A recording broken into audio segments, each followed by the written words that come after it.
بسم الله الرحمن الرحيم الحمد لله رب العالمين.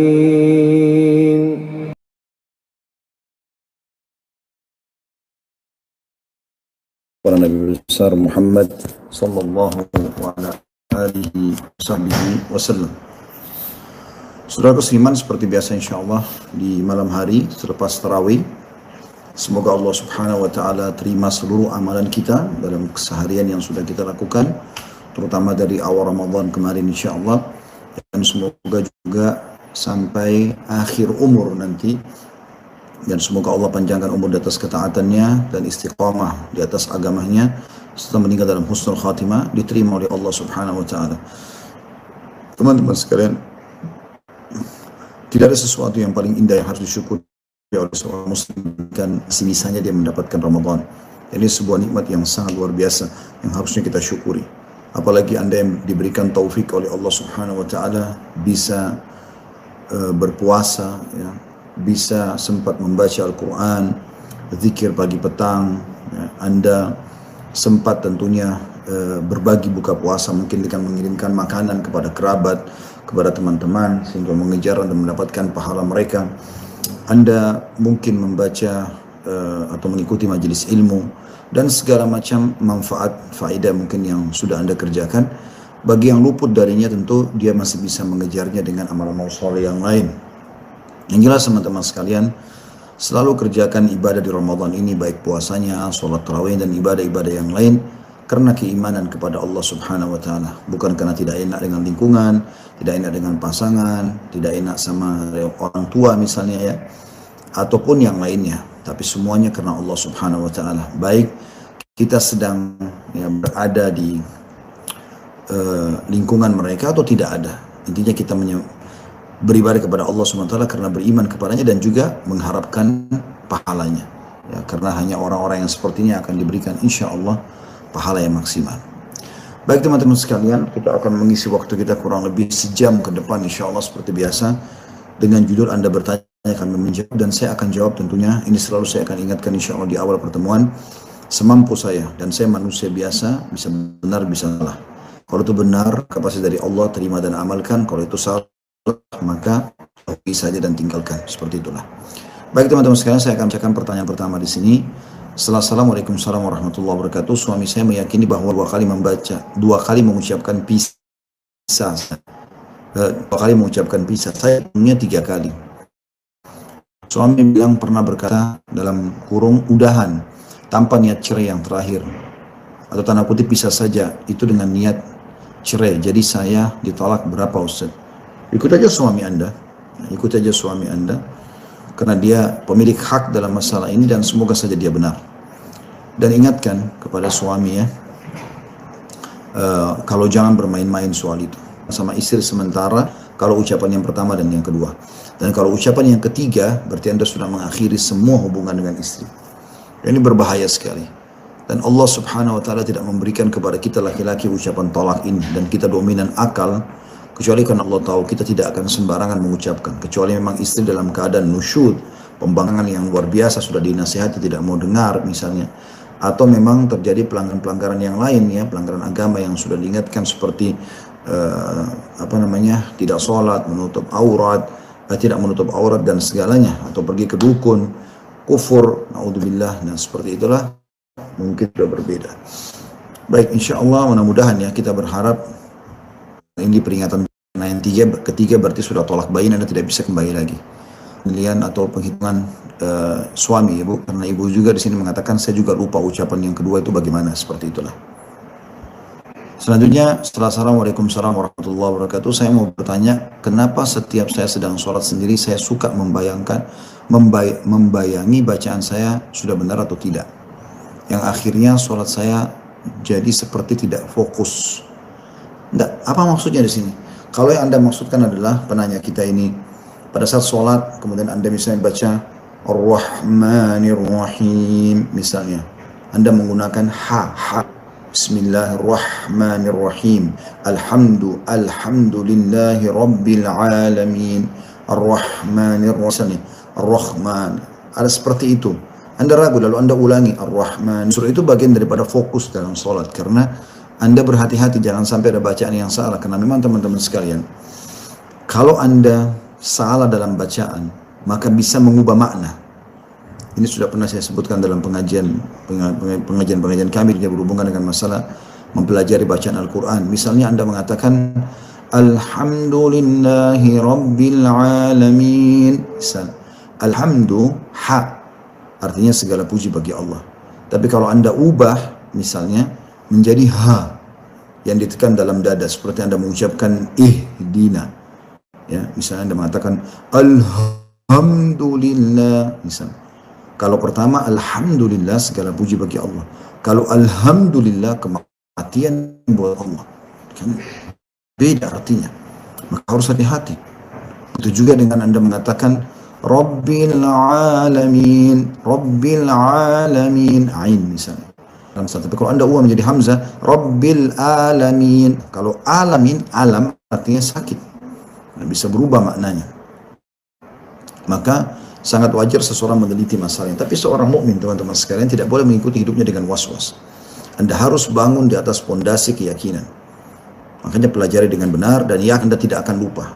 Itu cuma was-was syaitan. Saya pelupa, saya tidak bisa hafal, saya tidak bisa maju. Itu semua was-was syaitan. Tidak ada itu dalam Islam. Ya. Selanjutnya setelah salam, apakah doa di bulan suci ini akan selalu Allah kabulkan? Iya, selama memenuhi sama suami, terus kemudian Anda pergi kamar mandi. Anda pergi kamar mandi, ternyata sama suami, terus kemudian Anda pergi kamar mandi. Anda pergi kamar mandi, ternyata pada saat pergi ke kamar mandi itu Anda balik, suami sudah sholat witir 2 rakaat, tinggal 1 rakaat saja. Pertanyaannya, apakah saya ikut berjamaah sama suami 1 rakaat itu dengan niat 3, sehingga pada saat suami salam saya pun akhirnya menambah 2 rakaat, atau saya sholat sendiri saja? Maka jawabannya sholat aja berjamaah. Karena di depan mata Anda ada kesempatan untuk mendapatkan jamaah, walaupun Anda ya, mengerjakan dan menambah 2 rakaat yang tersisa. Selanjutnya, Ustaz, bagaimana cara menyikapi orang tua dan keluarga yang suka pergi ke dukun?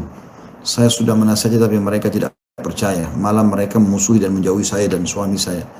Wajib Anda ingatkan, wajib diingatkan, terutama orang tua, anak, pasangan hidup, itu semua adalah orang-orang yang paling wajib kita nasihati.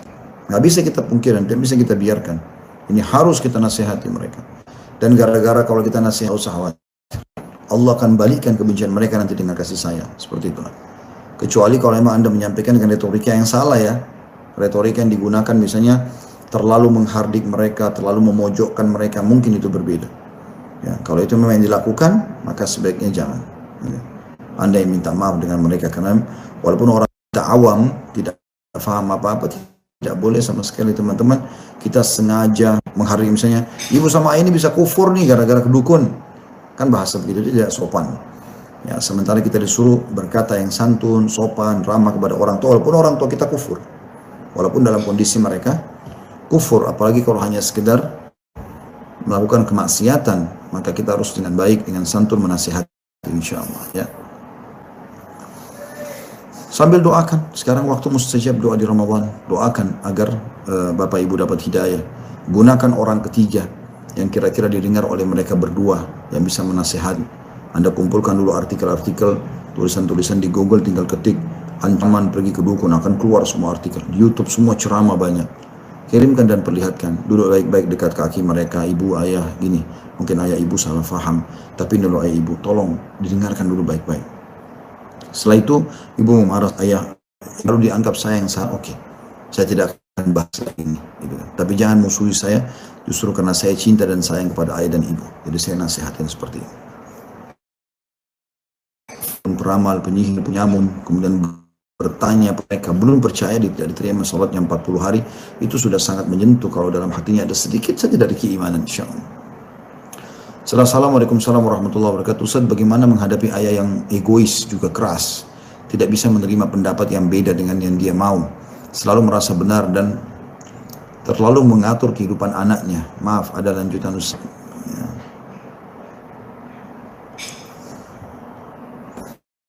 Menganggap anak durhaka jika memberi pendapat beda, lalu berbicara buruk untuk masa depan anaknya jika tidak diikuti, saya merasa terkekang. Saya khawatir ucapan yang buruk untuk anaknya dikabulkan Allah.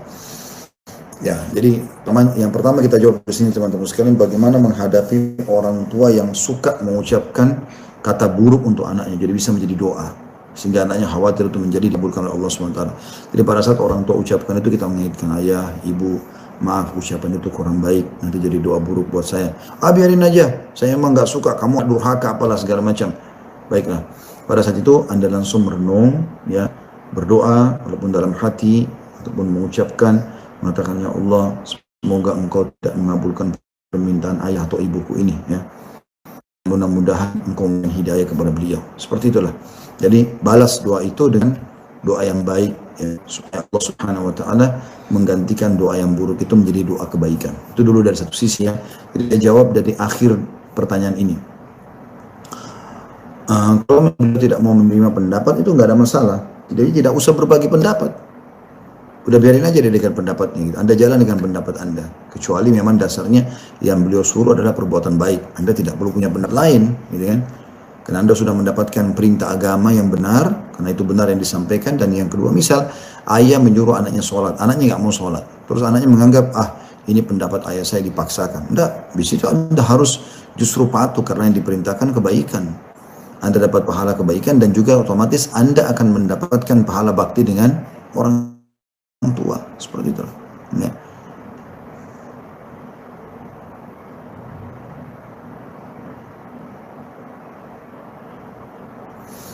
Ustadz, mengenai perkataan orang-orang di lingkungan Anda yang menyebut kepala, tangan, kaki, hati semuanya Allah yang menggerakkan. Apabila Anda bermaksiat maka Allah yang menggerakkan semua itu. Apakah benar begitu memahaminya? Tentu saja tidak. Allah Subhanahu wa taala memberikan kita dan perangkat ini untuk kita gunakan. Allah tinggal pandu, ini baik, ini buruk, ini itu.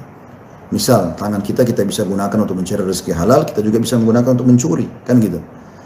Allah sudah memandu itu.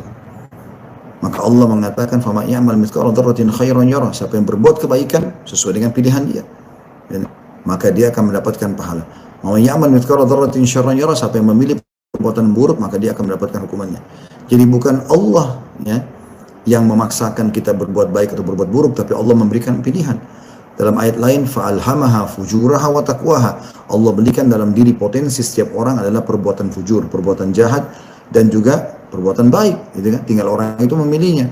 Makanya ahli neraka, teman-teman, pada hari kiamat masuk ke dalam api neraka dalam kondisi meyakini dan membenarkan, ya, kalau dia pantas masuk neraka. Karena dia tahu, oh ternyata Allah memang nggak suruh saya berzina, Allah nggak suruh saya mencuri, gitu kan? Allah menciptakan saya dan menciptakan perbuatan itu semua, tapi Allah sebutkan ini perbuatan baik, kerjakan kau akan dapat ini dan itu. Ini perbuatan buruk, jangan kau kerjakan karena akan begini dan begitu. Kan sangat tidak adil kalau kita mengatakan, oh saya makan babi karena memang dasarnya Allah kan yang gerakkan saya ingin punya hawa nafsu makan babi, maka Allah yang disalahkan sama dia. Padahal sebenarnya Allah Subhanahu wa taala memberikan potensi dalam dirinya untuk mengenal yang baik dan buruk. Dan Allah sudah turunkan ayat Al-Quran mengingatkan dari lisan Nabi Muhammad SAW, kalau babi itu haram, diciptakanlah babi, ini loh bahasa Inggrisnya, ini bahasa Indonesia, ini bahasa Arabnya, supaya orang semua tahu ini babi, jangan disentuh. Maka kalau dia melakukan pelanggaran, berarti dia melanggar perintah Allah, bukan Allah yang menyuruh dia tentang tersebut. Ya, kalau seperti ini bahkan bersangka buruk kepada Allah, gitu kan? Kenapa Allah larang zina lalu Allah suruh Anda berbuat? Kan tidak mungkin. Yu'min wa man syaa falyakfur. Siapa yang mau beriman silakan, siapa yang mau kufur silakan. Allah sudah jelaskan orang beriman itu akan mendapatkan ini kebaikan, ketentraman, rezeki, keturunan, lalu kemudian terakhir masuk surga. Orang yang berbuat jahat silakan kufur, tapi dia akan dapatkan ini ujungnya neraka, kan begitu.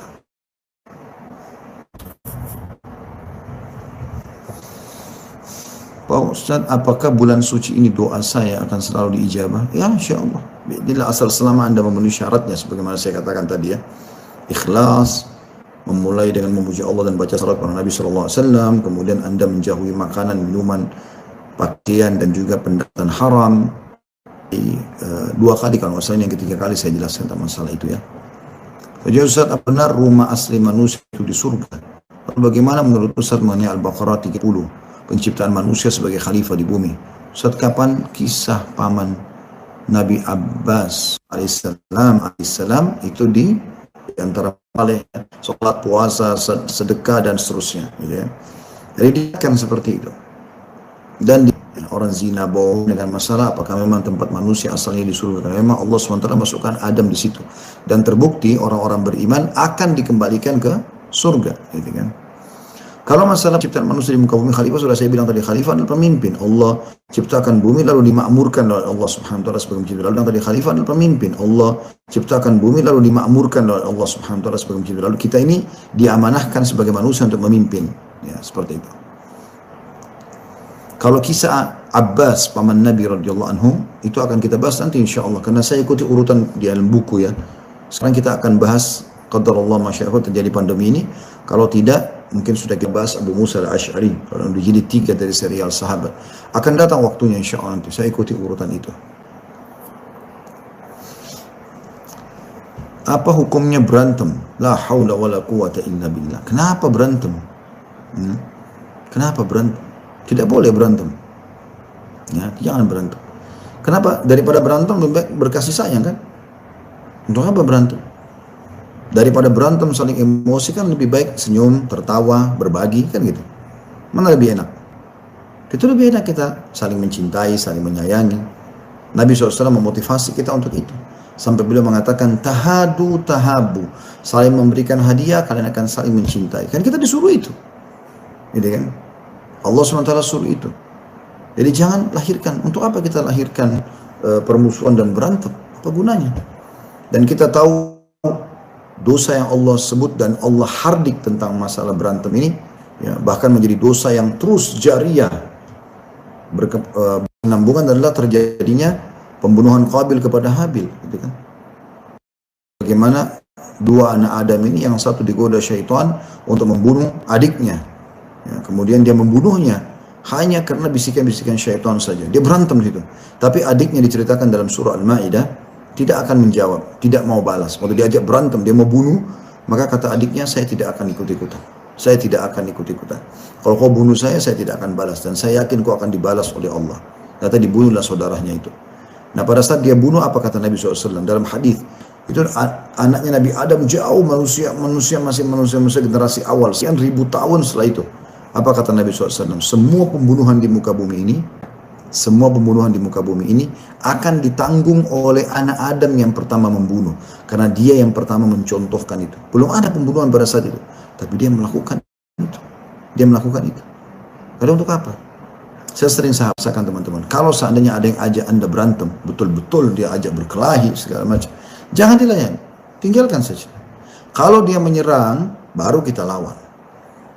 Makanya ada seseorang berkata kepada Nabi SAW dalam hadis sahih, ya Rasulullah, bagaimana kalau ada orang mau ngambil hartaku? Dia bukan minta, dia mau rampas. Kata Nabi SAW, lawan dia, satu hakmu diambil. Kata orang tersebut, bagaimana kalau saya terbunuh? Kata Nabi SAW, kau mati syahid. Lalu bagaimana kalau saya bunuhnya? Kata Nabi SAW. Jadi kita jangan berantem. Untuk membela diri, iya. Tidak ada sifat pengecut dalam hati seorang muslim. Nabi SAW berlindung dari sifat pengecut. Misalnya hak kita tidak mempertahankan, itu lain. Ya. Tetapi selain dari ini jangan, tidak boleh. Allahu a'lam. Ya.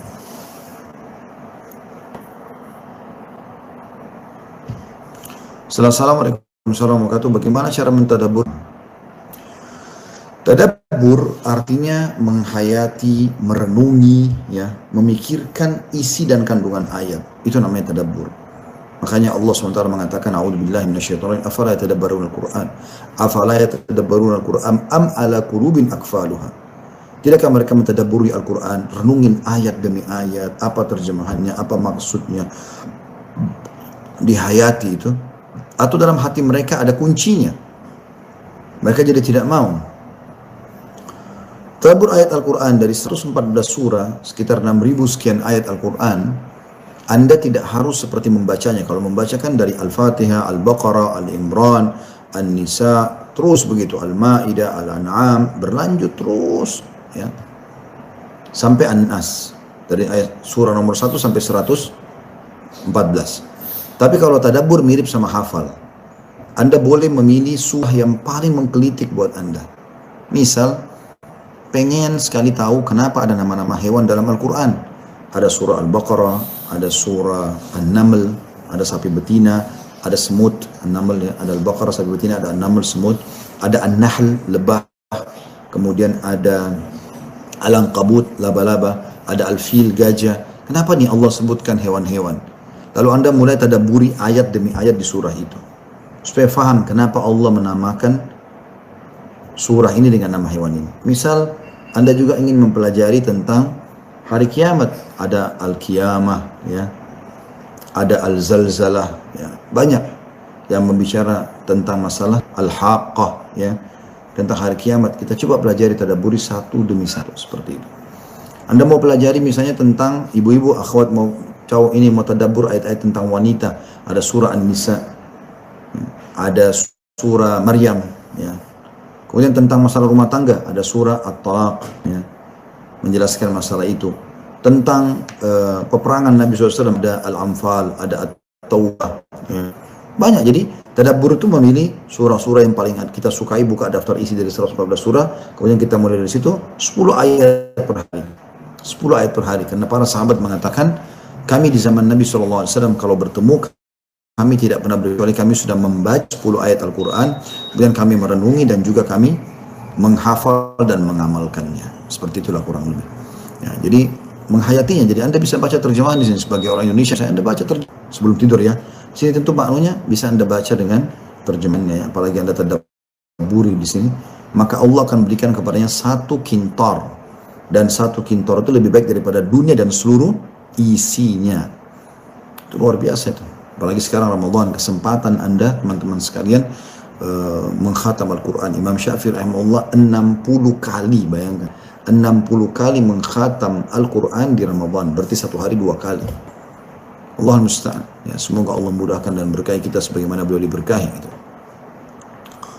Baru saja di desa saya mengumumkan besok tidak boleh tarawih di masjid. Sedih Ustaz.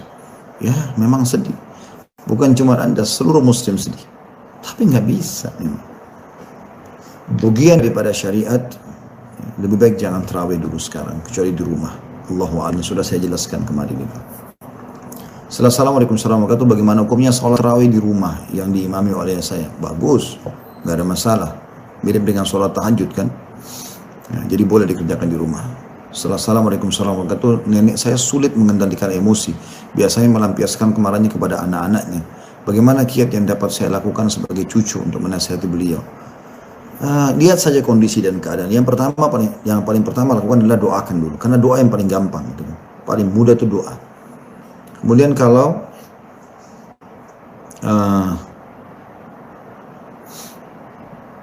nasihat itu harus pilih momen yang paling tepat.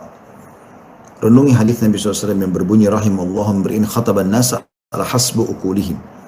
Semoga Allah merahmati seseorang hamba yang mengajak berbicara orang, menasihati orang sesuai dengan tingkat akalnya. Jadi misalnya umurnya, situasi, kondisi kejiwaan, semua harus dipelajari ini. Juga retorika atau bahasa yang digunakan juga harus yang tepat, gitu kan? Seperti nenek misalnya, Anda lihat kalau emang anak-anaknya aja dia marah, sama cucunya bagaimana? Cucunya suka marah nggak? Kalau dia marah juga sama cucunya, berarti tidak bisa yang menasihati dia kecuali orang yang menjadi sahabatnya gitu. Ya. Tapi saya tahu ada nenek kami dulu rahimahullah, saya masih dapat nenek saya itu, beliau terkenal sangat tegas di keluarga. Sama anak-anaknya itu nggak boleh ada yang melanggar, semuanya harus tegas gitu kan. Tapi sama cucunya beliau lunak gitu. Saya termasuk cucunya yang sering kumpul sama beliau, selalu diajak tidur sama-sama gitu. Dan kadang-kadang beliau bertanya kepada saya, padahal saya masih kecil waktu itu, saya masih ingat gitu kan. Nak kalau begini dan begitu, terus saya bahasakan, kayaknya kalau menurut saya begini, itu besok saya lihat diamalkan oleh beliau gitu. Padahal waktu itu saya masih kecil ya. Kadang-kadang saya cuma diajak diskusi. Jadi mungkin cucunya bisa menyentuh, yang mungkin Anda sebagai cucu bisa menyentuhnya, ada sebagian orang begitu. Tapi kalau anak sama cucu nggak mau didengar sama beliau, ya sudah, berarti tinggal harus menggunakan orang ketiga saja. Dan jangan lupa doakan. Ini mirip dengan kasus-kasus tadi sebelumnya ya. Assalamualaikum warahmatullahi wabarakatuh. Saya Eko dari Sumut. Saya mau tanya, bolehkah saya memberikan nama anak saya seperti nama Syekh Al-Ausi? Jangan. Al-Ausi itu nama suku beliau. Saya kenal baik ini Abdurrahman Al-Ausi ya. Ada persahabatan antara saya sama beliau. Waktu datang ke Indonesia kami sempat sama-sama. Bahkan pernah saya ajak untuk terjemahkan lalu menyampaikan sebuah nasihat di Blok M pada saat itu. Memang Masya Allah suaranya sangat bagus. Nah, boleh saja Anda mengatakan, tapi jangan berikan nama Syekh Abdurrahman Ausi. Syekh nggak usah, itu kan Syekh berarti ulama. Abdurrahman nama yang baik karena Nabi SAW menyebutkan itu. Dan Al-Ausi nama suku, jangan pakai Al-Ausi. Mirip di Indonesia juga ada yang memberikan namanya Saddam Hussein. Saddam nama orang, Hussein nama ayahnya. Kenapa Anda ambil dua-duanya gitu kan? Ini secara umum masalah nama ya. Tapi kalau saran saya, Anda namakan dengan nama-nama yang baik. Mengikuti sunnah Nabi SAW. Misal, ini Syekh Abdurrahman Al-Ausi, kita berharap mudah-mudahan beliau insya Allah ahli surga ya. Tapi, teman-teman jauh lebih baik, Anda jangan niatkan seperti Abdurrahman Al-Ausi, tapi Anda niatkan Abdurrahman, nama yang Nabi SAW pilih. Karena kata Nabi SAW, nama yang paling Allah cintai, Abdullah dan Abdurrahman. Niatkan karena hadis ini. Agar Anda menjadi orang yang dicintai oleh Allah Subhanahu wa Ta'ala. Seperti itu jauh lebih baik tentunya. Ya. Pernah ada orang mengatakan begitu. Ustaz, saya akan namakan anak saya seperti nama Ustaz, supaya seperti Ustaz Khalid. Saya bilang, jangan seperti saya. Saya terlalu jauh dari Allah SWT, masih terlalu jauh. Yang Anda lakukan adalah niatkan memberikan nama Khalid, ya, misal Khalid bin Walid, sahabat Nabi yang mulia. Nah, itu benar. Orang-orang yang saleh yang sudah pasti hidup bersama Nabi SAW, seperti itulah. Itu jauh lebih baik. Allahu a'lam. Baik, selanjutnya saya akan jawab pertanyaan lagi.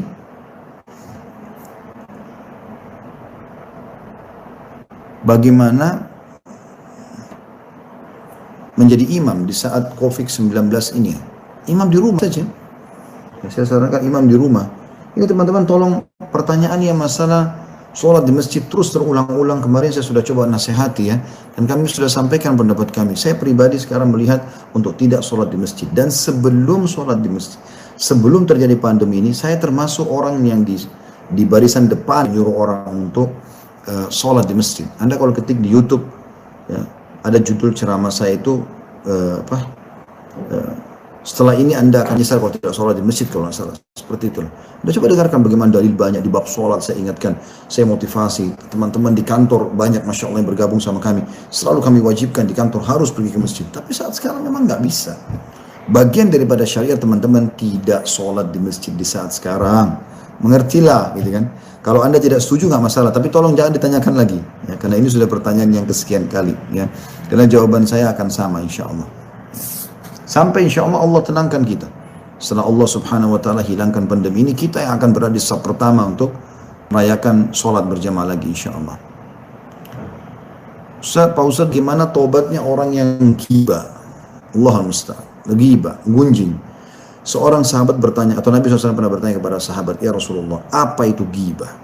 Kata Nabi SAW, engkau menyebutkan sesuatu dari saudaramu yang dia tidak suka untuk disebutkan. Artinya memang dasarnya ada pada dia.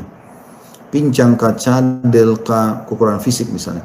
Atau mungkin memang dia berbuat satu perbuatan yang tidak baik. Lalu dia tidak suka disebarkan, maka itu namanya ghibah. Lalu bagaimana kalau seandainya orang berbuat jahat? Nasihatin akhi dan baik, agar dia jangan sampai terjerumus dalam pelanggaran-pelanggaran agama. Kan harusnya begitu. Empat mata, kalau dia tidak mau dengar ya sudah. Yang penting antum sudah nasihatin. Kalau sesuatu yang dilakukan yang berbahaya akan menyebarkan satu mudarat yang merata, misalnya dia mau merampok. Nah, ini wajib Anda setelah nasihat dia tidak mau dengar, laporkan. Supaya jangan menjadi mudarat bagi orang lain. Tapi kalau hanya masalah pribadinya dia, ya sudah biarin aja, yang penting kita sudah nasihatin. Itu yang saya tahu.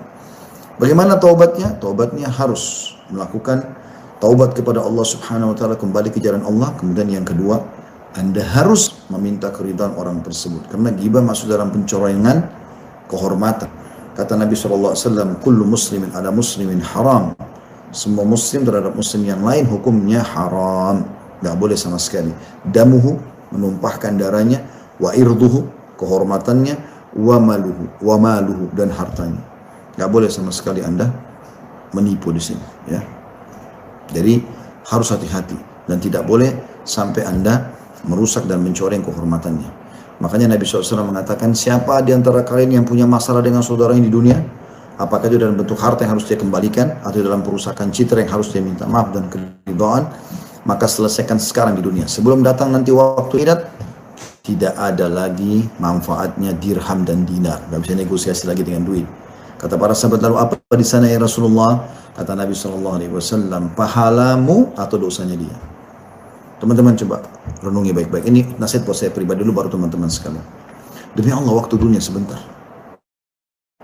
Ini dunia sebentar sekali. Anda nanti subhanallah kalau meninggal, ya, Anda baru sadar, oh ternyata cuma ini. Allah berquran. Orang mati itu nanti ditanya sama Allah SWT. Kam labithtum fil ardi adada sinin. Berapa tahun sih kalian pakai waktu di dunia? Apa jawaban semua orang yang sudah mati? Qalu labithna yawman aw ba'da yawm. Kami seperti pakai sehari atau 2 hari saja. Nanti ini yang Anda ikut live ini akan Anda kenang nanti di surga, insya Allah. Ini sebuah keyakinan. Oh dulu kita pernah ikuti acara live di Ramadan. Oh pernah kita hadir majelis taklim di sini. Oh pernah kita ingat waktu kita pertama ya duduk sama-sama bersedekah pada waktu itu. Ingat gak dulu ada orang tua begini dan begitu. Gitu. Bahkan Allah ceritakan dalam Al-Quran nanti akan ada orang yang dulu temannya buruk, temannya baik. Lalu dia sama-sama teman baiknya masuk surga. Lalu kemudian mereka kumpul di surga. Lalu mereka mencari satu sama yang lain. Mana si fulan? Ada teman mereka dulu buruk, perempuan temannya itu buruk gitu loh. Ya. Maka mereka mengatakan, mana si fulan? Mencari-cari di surga enggak ada. Fattala'a kata Allah, fara'au fi sawa'il jahim. Maka mereka coba mencari tahu, ternyata mereka temukan ada dalam neraka orang itu. Maka apa kata orang ini yang masuk surga ini? In kitta laturdin. Ya. Temannya dulu mengatakan, a'innaka laminal musaddiqin? Apakah kau termasuk orang yang percaya ada kematian? Hampir saja kau celakakan ya gitu loh. Kalau bukan karena rahmat Tuhanku, saya akan bisa masuk neraka bersama kamu. Sebentar ini kulit, tidak lama hancur diambil oleh tanah. Mata kita akan disedot oleh tanah. Semuanya akan habis. Ketampanan, kecantikan, kulit, rambut yang indah, semua ini akan hilang. Cuma perhiasan dunia. Makanya diingatkan selalu dalam Al-Quran, dalam hadis Nabi SAW, kehidupan sebenarnya adalah akhirat, adalah akhirat, adalah akhirat. Di dunia ini kita cuma lewatin untuk menanam dan kita akan panen di akhirat. Itu harus seorang muslim begitu. Makanya kalau nikmat dia bersyukur dan dia yakin dia akan terima balasan yang besar di akhirat, dan kalau ada coba dia bersabar. Seperti itu Allahu a'lam. Jadi tobatnya harus Anda tobat kepada Allah SWT dan minta maaf kepada, minta keridhaan kepada orang tersebut. Bahasakan kalau saya pernah menggibah Anda begini, maka kalau dia bilang baik saya maafkan, alhamdulillah. Kalau dia bilang ada syaratnya, Anda harus perbaiki nama saya, sudah, minta sama Allah petunjuk supaya bisa perbaiki. Ya. Hubungi siapa orang yang paling pertama Anda hubungi dulu waktu pertama merusak citranya dia.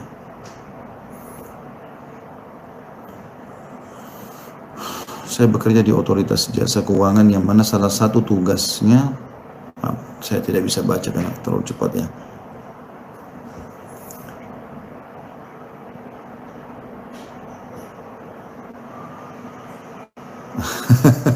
Jadi ada yang bertanya sini, saya lagi dengarkan ceramah Ustadz live, tapi istri saya ngomong terus katanya.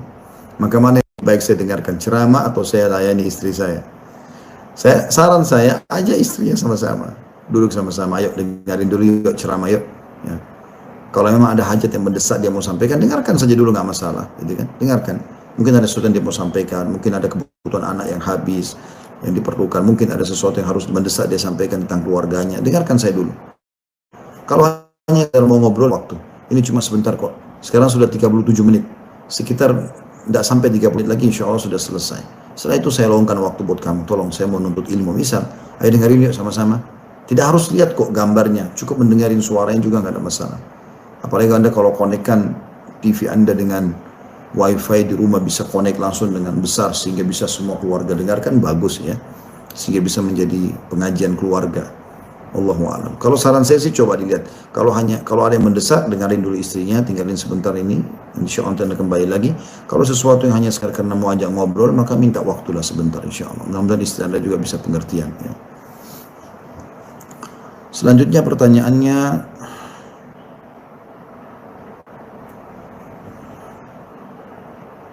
Ustaz tolong doanya, kita sedang kebanjiran. Semoga Allah tolong Anda. Di mana nih, daerah mana, Masya Allah.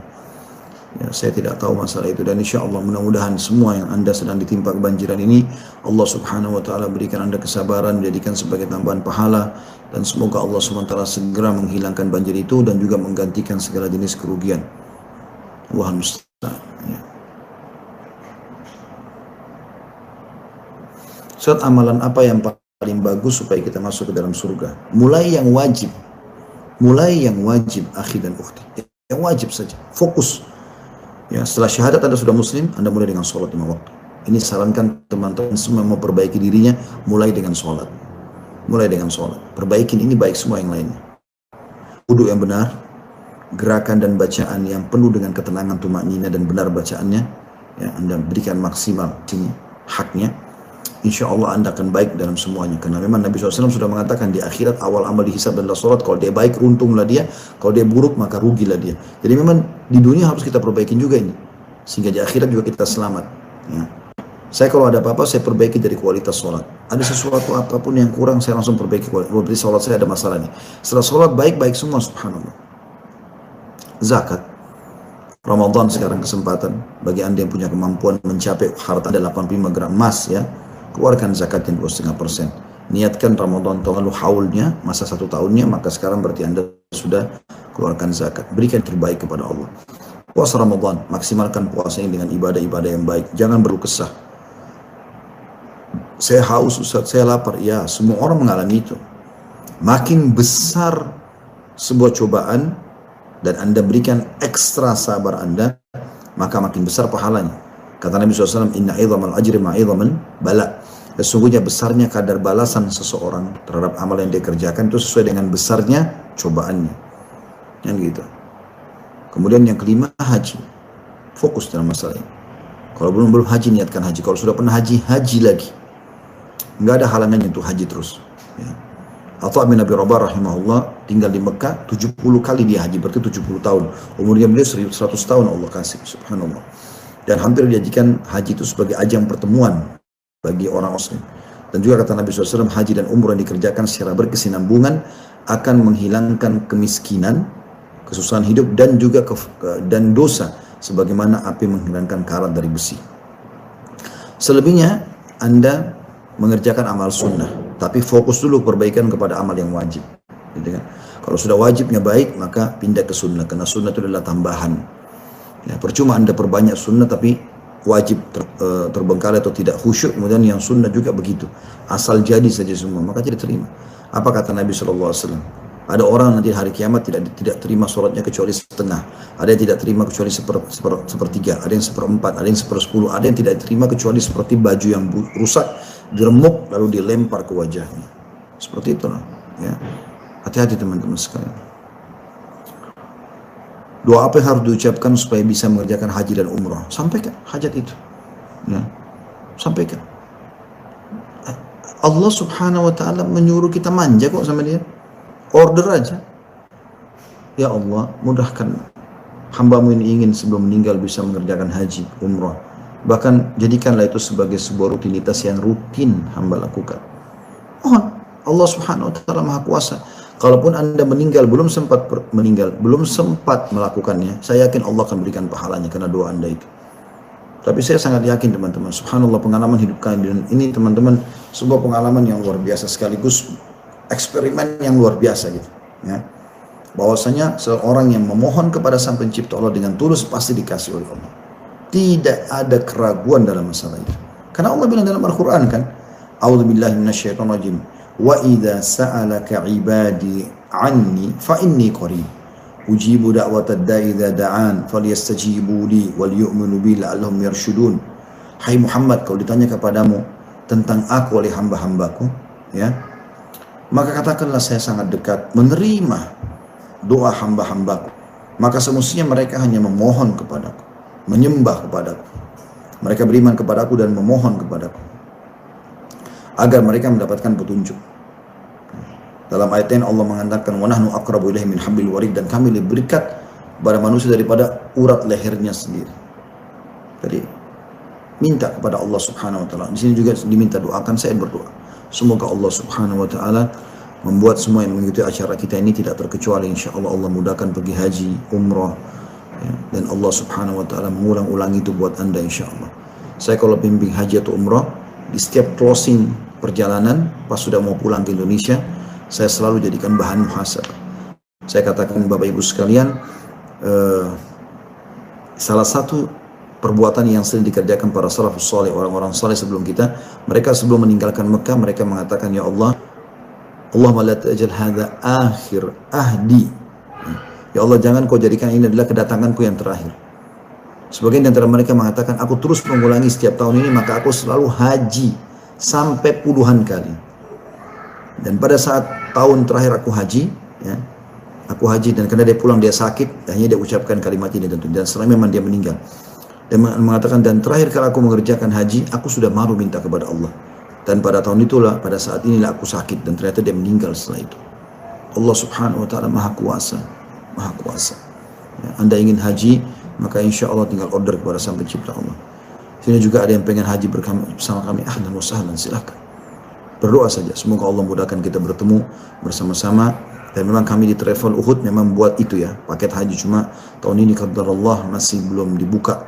Allahu alam, kalau dibuka nanti kita akan buka juga pendaftaran insya Allah. Ustadz pengen menikah tahun ini tapi belum ada calonnya. Banyaknya manusia. Kenapa belum ada calon? Banyak sekali, Masya Allah. Apalagi di Indonesia gitu. Saya pernah dibercandain sama, bukan kayak saya, memang satu kelas waktu itu ya, oleh seorang dosen kami, itu doktor beliau, materi namanya turuk dakwah, retorika dalam berdakwah. Masya Allah, retorikanya sangat bagus.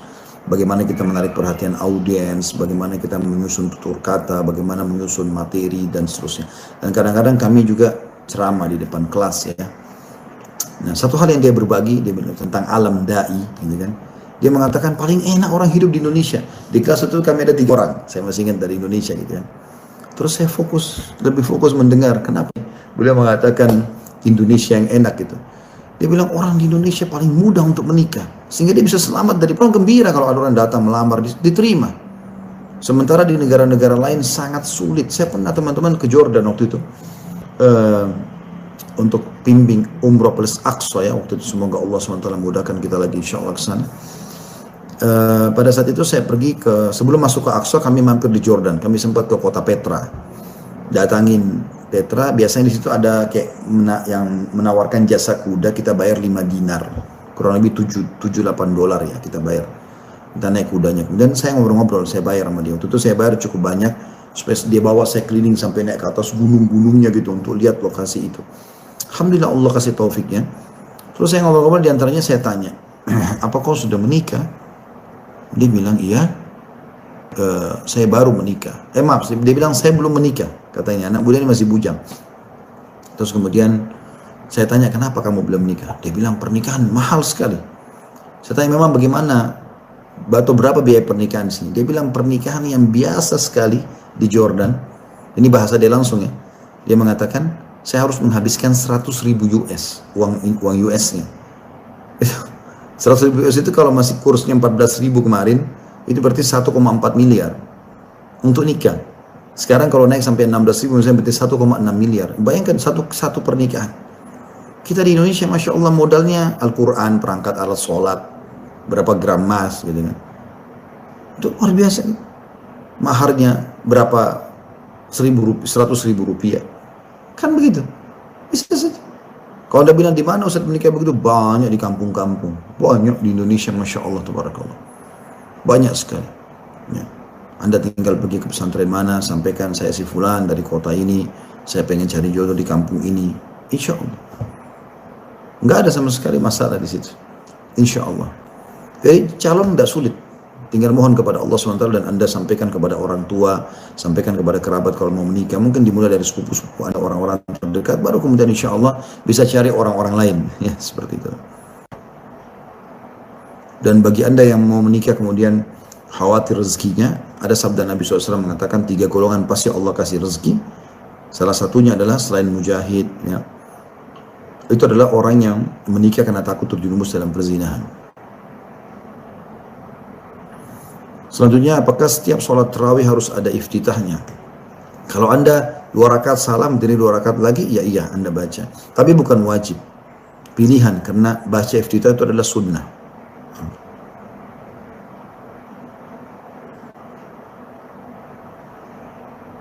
Apa ini? Bagaimana caranya agar tidak mengumpat dalam hati jika sedang kesal? Ya harus kontrol. Dikontrol itu. Anda bisa kontrol kok. Jangan diikuti bisikan itu. Baca a'udzubillahi minasyaitonirrajim. Makin besar gangguan orang kepada Anda bersabar, maka makin besar pahalanya. Ada insya Allah materi tablik akbar, saya rencana baru mau sampaikan, memang itu judulnya, aku keluhkan kesedihanku dan permasalahanku kepada Allah. Saya berpikir untuk mengambil dari perkataan Nabi Yakub alaihissalam, ayahnya Nabi Yusuf. Pada saat Nabi Yusuf dilempar oleh saudara-saudaranya ke dalam sumur, lalu dia bersedih, dia mengatakan, innama ashku bathi wa huzni ilallah. Aku mengeluhkan kesedihanku dan permasalahanku ini kepada Allah. Maka dia kembalikan kepada Allah Subhanahu wa taala supaya betul-betul Allah berikan ketentraman. Dan Umar bin Khattab radhiyallahu anhu pada saat beban berat tentang umat ini, wilayah kekuasaan makin luas, pasukan ke sana sini, banyak orang yang baru masuk Islam, bagaimana mengaturnya ini? Negara yang begitu besar pada zaman itu. Persia takluk di tangan kaum muslimin. Sebagian besar wilayah Romawi takluk, Jazirah Arab takluk. Ini luar biasa, setengah dunia dikuasai pada saat itu. Maka Umar, kata sebagian sahabat, kami dengarkan beliau dalam sholatnya, ya, pada saat kunut beliau mengatakan, innama ashku bathi wa huzni ilallah. Saya keluhkan permasalahanku dan kesedihanku kepada Allah. Maka tidak ada tempat yang paling baik kecuali kepada Allah Subhanahu wa taala. Kembali kepadanya teman-teman sekalian. Kebahagiaan di situ. Wudu, habis tutup ceramah ini insya Allah kalau kita selesai wudu, niatkan sholat taubat. Sholat 2 rakaat, sholat yang terindah yang pernah Anda lalui semasa hidup Anda. Coba sholat yang terindah. Allahu Akbar, tenang. Ruku, baca iftitah, baca al-fatihah, baca surah dengan tenang. Ruku, i'tidal, sujud dengan tenang sampai salam, lalu istighfar dengan tulus dalam hati. Tutup mata Anda. Astaghfirullahaladzim, alladzi la ilaha illa huwal hayyul qayyum wa atubu ilaih. Aku mohon ampun kepadamu ya Allah, ya, tulus dari hatiku. Aku mohon agar semua kesalahanku Engkau maafkan, sehingga Engkau membuka hatiku untuk bisa menerima wahyumu. Penuhi dengan keimanan, ada penambahan iman dalam hati. Apalagi kalau setelah itu Anda terus menjaga terbaik. Sekali Anda kerjakan, 2 kali Anda kerjakan, saya yakin akan ada penambahan iman dalam hati. Apalagi kalau setelah itu Anda terus menjaga hubungan dengan Allah Subhanahu wa taala, maka Anda makin berada di alam iman, alam ketentraman. Selalu ingin akhirat, ingin surga, itu akan ada, selalu ada itu, ya. Maka itu yang saya sarankan, dan tidak ada ketentraman hati kecuali dengan itu.